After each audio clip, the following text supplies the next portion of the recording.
As though বাগধারাটির অর্থ হচ্ছে যেন। এটাতে আমরা বাক্য লিখতে পারি হি টক্স অ্যাজ দো হি ওয়ার ম্যাড। তাহলে হি টক্স সে কথা বলে, অ্যাজ দো যেন, হি ওয়ার ম্যাড মানে সে পাগল। তার মানে সে যে কথা বলে সে পাগলের মতো কথা বলে। অ্যাজ ইউজুয়াল বাগধারাটির অর্থ হচ্ছে সচরাচর মানে প্রায় যেটা। তাহলে হি গোজ টু বেড সে বিছানায় যায় অ্যাজ ইউজুয়াল সচরাচর অ্যাট 10 PM রাত 10টায়। PM বলতে আমরা হচ্ছে রাতে বোঝাই। তাহলে সে সচরাচর রাত 10টায় ঘুমাতে যায়। As usual as well as শব্দের অর্থ হচ্ছে এবং। Sita as well as her sister sings well. তার মানে সীতা এবং তার বোন ভালো গাইতে পারে মানে ভালো গান গাইতে পারে।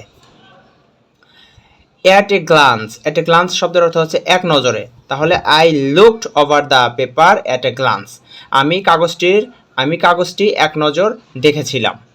Thank you for watching my video.